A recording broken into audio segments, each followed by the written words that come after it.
లో ఉన్న 5 అమ్మలు. చెప్పాలంటే నేను మా అమ్మని ఇప్పటిదాకా ఎప్పుడు చూడలేదు. అమ్మ ఒకవేళ నా పక్కకొచ్చి నుంచున్నా సరే నాకు తను మా అమ్మ అని తెలీదు. చిన్నప్పుడే డైవర్స్ అయ్యి ఇద్దరు విడిపోయారన్నమాట. 25 ఇయర్స్ నుంచి గల్ఫ్‌లోనే ఉంది. అమ్మ నాకు బాగోలేదా? నాకు ఒంట్లో బాగోట్లేదా? అడుగుతా ఉంటారు. మీ అమ్మతో నీ మెమరీ ఏంటి అని. నాకు అసలు మా అమ్మతో ఏ మెమరీస్ సించేలోపు మా అమ్మ వచ్చాక ఛానెల్‌లో మా అమ్మ వచ్చేసిందని ఇంకో మా చిన్నక్క 7th క్లాస్‌లోనే ఇంకా గరిటె పట్టేసుకుంది మా కోసము. మా పెద్దక్కయితే షాప్‌కి వెళ్ళేది. ఆ స్ట్రగుల్‌లో మా అన్న నాకు మంచిగా సపోర్ట్ చేసేవాడు. వాడు కూడా అంట్లు తోమేవాడు నాతో కూర్చొని. నా వల్ల కాదసలు. ఒక విషయంలో తప్పు పట్టడం గానీ, అలా నేను చివరి చూపులు కూడా చూసుకోలేకపోయాను. నాకు అది ఆ రిగ్రెట్ ఎప్పటికీ ఉండిపోద్ది. హలో అండి. Welcome back to my channel the soldiers wife. ఎలా ఉన్నారంతా? నేనైతే చాలా బాగున్నాను. మీరంతా ఎలా ఉన్నారో నాకు కామెంట్ చేసేయండి. అందరికీ థంబ్‌నెయిల్ చూసిన వెంటనే అర్థమైపోయి ఉంటది కదా. ఈ రోజు వీడియో వచ్చేసి మదర్స్ డే స్పెషల్ అండి. ఫస్ట్ ఏంటంటే నా వీడియో చూస్తున్న ప్రతి మదర్‌కి happy happy happy mother's day. అలానే ఈరోజు నా లైఫ్‌లో ఉన్న 5 అమ్మలు. 5 ఒకరు కాదు, ఇద్దరు కాదు, 5 అమ్మల గురించి చెప్తాను. ఏంటి 5 అమ్మలు అంటుంది అని అనుకుంటున్నారా? తప్పుగా అనుకోవద్దు. నాకు జన్మనిచ్చిన మా అమ్మ నాకు ఎంత ఇంపార్టెంటో, నా చిన్నప్పటి నుంచి నాకు తోడుగా ఉండి నా ప్రతి డెసిషన్లో అలా నా ప్రతి అడుగులో తోడున్న వీళ్ళు కూడా నాకు చాలా అంటే చాలా ఇంపార్టెంట్. ఫస్ట్ మా అమ్మ గురించి చెప్పేస్తాను. నిజం చెప్పాలంటే నేను మా అమ్మని ఇప్పటిదాకా ఎప్పుడు చూడలేదు. అమ్మ ఒకవేళ నా పక్కకు వచ్చి నుంచున్నా సరే నాకు తను మా అమ్మ అని తెలీదు. సో విషయం ఏంటంటే మా అమ్మకి నాన్నకి చిన్నప్పుడే డైవర్స్ అయ్యి ఇద్దరు విడిపోయారనమాట. సో అందుకని అమ్మ అంటే నాకు తెలియదు. అమ్మ చిన్నప్పుడే అంటే యంగేజ్లోనే నాకు 9 months అప్పుడే నన్ను వదిలి వెళ్ళిపోయారు. అన్నయ్య, నేను, అక్క వాళ్ళం ఉన్నాము. సో అమ్మ ఏంటంటే నాన్నతో పడికే తను దూరం అయిపోయారు కానీ మమ్మల్ని దూరం చేసుకోవడానికి కాదు. తను మా కోసం చాలా ఫైట్ చేశారు. కానీ చివరికి మా నాన్న పట్టుదలతో మమ్మల్ని అస్సలు ఇవ్వలేదు మా అమ్మకి. మా అమ్మ మాత్రం ఒకరి మీద అస్సలు భారం అవ్వలేదండి. అమ్మ నాన్న మీద భారం అవ్వలేదు. అలానే అక్కలు చెల్లెలు ఏదో అన్నలు ఏదో చేస్తారని వాళ్ళ దగ్గర కూడా వెళ్ళలేదు. మా భవిష్యత్తు గురించి ఆలోచించి తను 25 years నుంచి గల్ఫ్లోనే ఉంటుంది. తను ఈ 25 yearsలో వచ్చిందో రాలేదో కూడా మాకు తెలియదు. మేము మాత్రం మా అమ్మ గురించి తెలిసినప్పటి నుంచి మా అమ్మ మా దగ్గరికి ఎప్పుడు వస్తుందో ఏంటో అని ఎప్పటికీ ఎదురు చూస్తూనే ఉంటాం. మా అమ్మ కూడా నా సబ్స్క్రైబరే. మీరు కూడా రమ్మని కామెంట్ చేయండి. నాకు నా గ్రాడ్యుయేషన్ నుంచే తెలుసు మా అమ్మ ఇలా గల్ఫ్లో ఉంటున్నారు అని. అంతకుముందు నుంచి అన్నయ్యకి తెలుసు కానీ అన్నయ్య మాతో షేర్ చేసుకోలేదు ఎప్పుడు. కానీ మా అమ్మ ఇప్పటికైనా సరే నాకు పెళ్లి చేశారు, డబ్బులు పంపారు, బాబుని చూసుకుంటారు, అన్నీ ఇంకా కాల్స్లో అవన్నీ ఉన్నాయి మాకు. కానీ ఇప్పటికి కూడా మా అమ్మ ఉదయం 4 లెగిస్తే నైట్ 11 వరకు ఇంకా ఆవిడ పడుకోరు. ఆవిడ ఒక్కరే అక్కడ వర్కర్ అనమాట. ఎలా పడితే అలా వర్క్ చేయించుకుంటారు మా అమ్మతోటి. కానీ ఒక్కరోజు కూడా ఒక్క కంప్లైంట్ కూడా మాకు చెప్పలేదు. అమ్మ నాకు బాగోలేదురా, నాకు ఒంట్లో బాగోట్లేదురా అని ఎప్పుడూ లేదు. తన ఒంట్లో సత్తున్నంత వరకు తను పని చేస్తూనే ఉన్నారు. ఒక్కసారి అమ్మ అందరూ అడుగుతూ ఉంటారు మీ అమ్మతో నీ మెమరీ ఏంటి అని. నాకు అసలు మా అమ్మతో ఏ మెమరీస్ పెళ్ళికి ముందు అనుకునేదాన్ని అనమాట. అంటే మా అమ్మ ఉంది అని తెలిసాక అమ్మ వచ్చేస్తారు ఇప్పుడు ఇంక మామూలుగా ఉండదు, ఇంక నా కష్టాలన్నీ తగ్గిపోతాయి, మా అమ్మాయి వండింది ఇంక నేను వండాల్సిన అవసరం లేదు, ఇంక తనే అన్ని మేనేజ్ చేసేసుకుంటుంది, ఇంకా కాలేజ్ నుంచి వచ్చిన వెంటనే అమ్మ వచ్చేసిద్ది, పాలేస్తుంది, అదే కాలు ఒత్తుతుంది, ఇంకా హెయిర్కి ఆయిల్ రాసిద్ది, ఇలానే ఆలోచించేదాన్ని. అలా ఆలోచిస్తానే ఇంక నేను అప్పటికి తల్లిని అయిపోయాను. బట్ మా అమ్మ రాలేదు. ఎప్పటికి వస్తారో తెలీదు. అమ్మ త్వరగా రా అమ్మ ఇంకెప్పుడు అని ఒక చిన్న మెసేజ్ అయితే ఇవ్వాలనిపించింది. ఇంక నాకు ఓపిక నశించేలోపు మా అమ్మ వచ్చేయాలి. ఇయర్ ఎండింగ్ కల్లా నేను టైం పెడుతున్నాను మా అమ్మకి. కంపల్సరీ మా అమ్మ వచ్చేది. నేను ఇదే ఛానల్లో మా అమ్మ వచ్చేసిందని ఇంకో వీడియో చేస్తాను. మా అమ్మ స్టోరీ చెప్పాలంటే ఇంకా పేజీలు ఉంటాయి. ఇప్పుడు మాత్రం ఫుల్ స్టాప్ పెట్టి మా అక్కల గురించి చెప్తాను. నా సెకండ్ మదర్స్ మా అక్కలు, మా 2 అక్కలు. అమ్మ మమ్మల్ని తన కష్టాలు తట్టుకోలేక మమ్మల్ని వదిలి వెళ్ళిపోయినప్పుడు నా 9 months అనమాట. సో పెద్దక్క 10th చదువుతున్నట్టుంది, చిన్నక్క 7th క్లాసు. వాళ్ళు చదువులు మానేశారండి పూర్తిగా. మా చిన్నక్క 7th క్లాస్లోనే ఇంకా గరిట పట్టేసుకుంది మా కోసము. మా పెద్దక్క అయితే షాపుకి వెళ్ళేది. ఇంకా వాళ్ళే ఇంకా మాకు అమ్మ అన్నీ. నాన్న అయితే ఇంకా నాన్న చెప్పక్కర్లేదు. నాన్న నేనేం కావాలంటే అవి నాకు ఇంకా అన్నయ్య వాళ్ళందరినీ ఎలా చూద్దాం నాకు అనవసరం. నన్ను మాత్రం దేవతలా చూసుకునేవారు నాన్న. నన్ను చాలా అంటే చాలా గారాబం చేసేవారు. కానీ ఎప్పుడైతే మా అక్కోళ్ళకి పెళ్ళయిందో అప్పటి నుంచి నాకు స్టార్ట్ అయిందనమాట పూజా కార్యక్రమాలు. ఇంకా నాన్న బెడ్డెడ్ అయిపోయారు. నాన్న హ్యాండిక్యాప్ అని చెప్పాను కదా. ఇంకా ఆయన్ని చూసుకోవడం, అన్నయ్య నేను మేనేజ్ చేయడం, అన్నింటికంటే పెద్ద టాస్క్ అన్నయ్య నాతో ఉన్నాడు. అది నాకు చాలా హ్యాపీనెస్ ఆ టైంలో. ఆ స్ట్రగుల్లో మా అన్నయ్య నాకు మంచిగా సపోర్ట్ చేసేవాడు. వాడు కూడా అంట్లు తోమేవాడు నాతో కూర్చొని.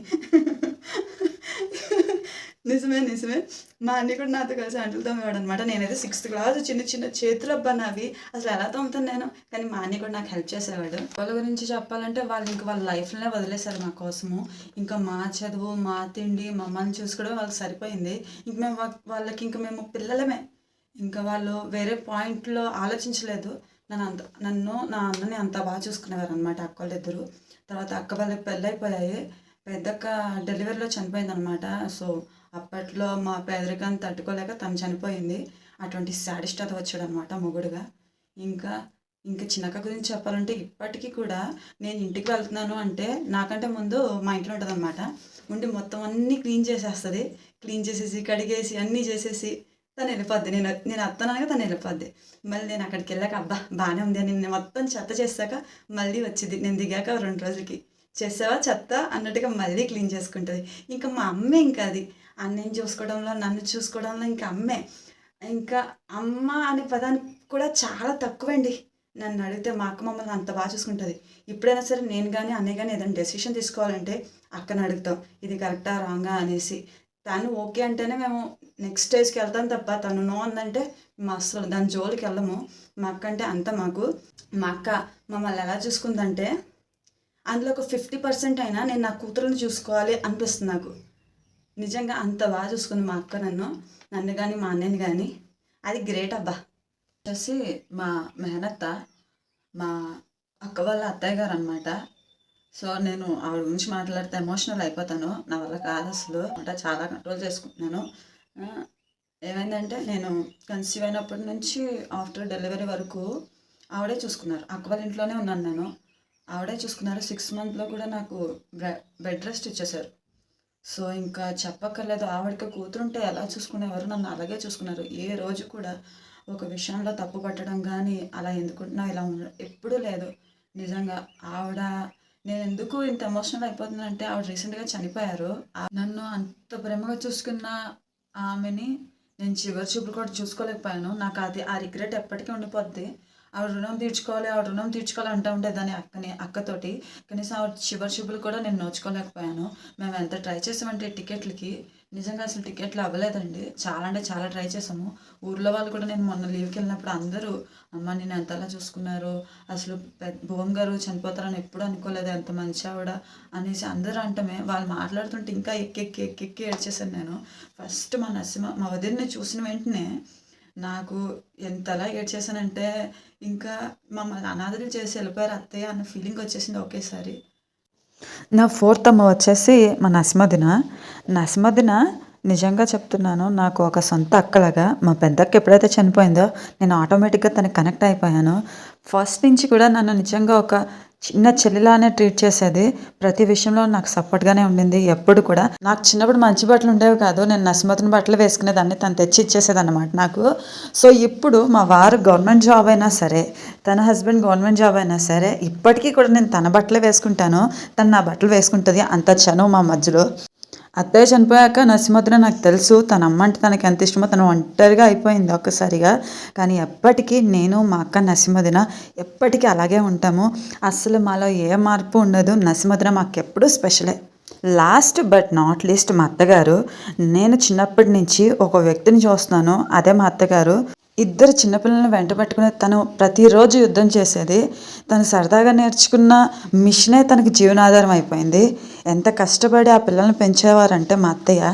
నిజంగా ఎన్ని అవమానాలు, ఒక మహిళ బయటకు వెళ్ళి పని చేస్తుంది అంటే ఎన్ని అవమానాలు ఉంటాయో. నా మిగిలిన అత్త వాళ్ళందరూ ఉన్నారు. వాళ్ళ హస్బెండ్స్ తెస్తే ఇంట్లో ఉండటము, ఇంటిని మేనేజ్ చేయడం అయితే వరకే. కానీ మా అత్తయ్య మాత్రం ఉదయం వెళ్తే సాయంత్రం వచ్చేవారు. ఈ మధ్యలో తను వండిందే మా బావాలు తినేవారు. ఇంకా ఉదయం వండిందే సాయంత్రం కూడా అలాగే తింటూ ఉండేవారు. మా ఆయన అయితే నాకు బాగా గుర్తు. వాళ్ళ అమ్మ ఎప్పుడు వస్తుందా అని ఎదురు చూస్తూ ఉండేవారు అనమాట. మాకు కొంచెం సపోర్ట్గా మా అక్క వాళ్ళు, మా నాన్న వీళ్ళున్నా సరే అవేజ్ వాళ్ళకి మాత్రం సపోర్ట్గా ఎవరు లేరు. అత్తయ్య ఒక్కరే. ఎప్పుడైతే తాతయ్య నాన్నమ్మ చనిపోయారో ఇంకా ఆవిడ ఒంటరిగా అయిపోయింది. తన కష్టం మీద బతుక్కుంటూ వచ్చింది. తన కొడుక్కి ఉద్యోగం వచ్చేంత వరకు కష్టపడింది. ఇప్పటికి కూడా ఆవిడ కష్టపడుతున్నారు. ఇప్పటికి కూడా మా వారంటారు ఎందుకమ్మా అదంతా వచ్చే మాతోటి అనేసి. కానీ మా అత్తయ్య మాత్రం అస్సలు ఒప్పుకోరు. లేదు నేను పని చేయాలి, నా చేతిలో బలం ఉన్నంత వరకు నేను పని చేస్తూనే ఉంటాను అని అంటారు. వీళ్ళేనండి నా లైఫ్లో ఉన్న మా అమ్మలు. నేను ఎప్పటికైనా సరే వీళ్ళ గురించి ఒక వీడియో చేయాలి అని అనుకున్నాను.